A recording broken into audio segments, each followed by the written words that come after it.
भगवान कहने लगे, हे राजन, सतयुग में मूर नाम का एक दैत्य उत्पन्न हुआ था। वह बड़ा ही बलवान और भयावह था। उसकी शक्ति प्रचंड थी। उस दैत्य ने इंद्र, आदित्य, वसु, वायु, अग्नि आदि सभी देवताओं को परास्त कर स्वर्ग से निकाल दिया। तब सभी देवताओं ने भयभीत होकर भगवान शिव से प्रार्थना की कि हे देव, इस असुर का अंत कीजिए।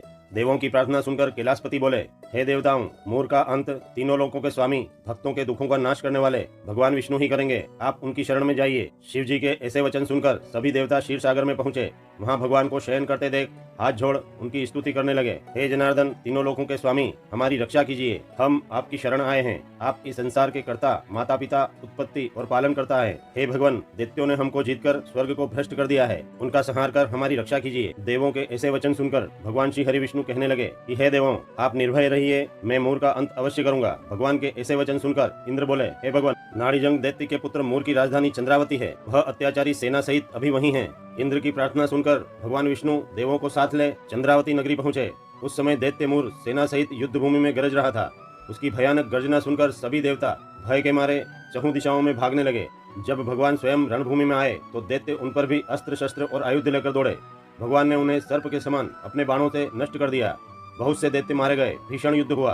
केवल मूर बचा रहा। वह अविचल भाव से भगवान के साथ युद्ध करता रहा। भगवान जो भी तीक्ष्ण बाण चलाते वह उसके लिए पुष्प सिद्ध होता। उसका शरीर छिन्न भिन्न हो गया, किंतु वह लगातार युद्ध करता रहा।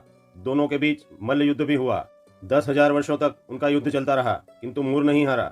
थक कर भगवान बद्रिकाश्रम में विश्राम की इच्छा से हेमवती नामक सुंदर गुफा में गए। वह गुफा 12 योजन लंबी थी और उसका एक ही द्वार था। विष्णु भगवान वहां योग निद्रा में सो गए।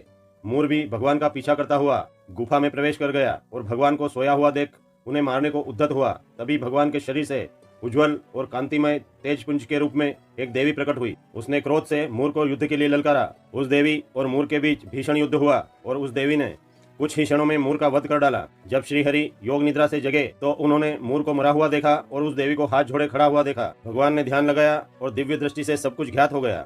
भगवान ने उस देवी को वरदान दिया कि तुम आज एकादशी को उत्पन्न हुई हो, इसलिए तुम्हारा नाम उत्पन्न एकादशी होगा। इस तिथि पर जो भी तुम्हारी पूजा, व्रत, दान, धर्म आदि करेगा, उसके पापों का अंत होकर उसको सुख, समृद्धि और कल्याण का जीवन प्राप्त होगा और अंत में मेरी भक्ति करता हुआ मोक्ष को प्राप्त होगा। इतनी कथा सुनाकर युधिष्ठिर से कृष्ण बोले कि हे राजन, तुम्हारे और जगत के कल्याण के लिए मैंने इस एकादशी का वृत्तांत कहा। इसका विधि पूर्वक व्रत करो और कल्याण को प्राप्त हो।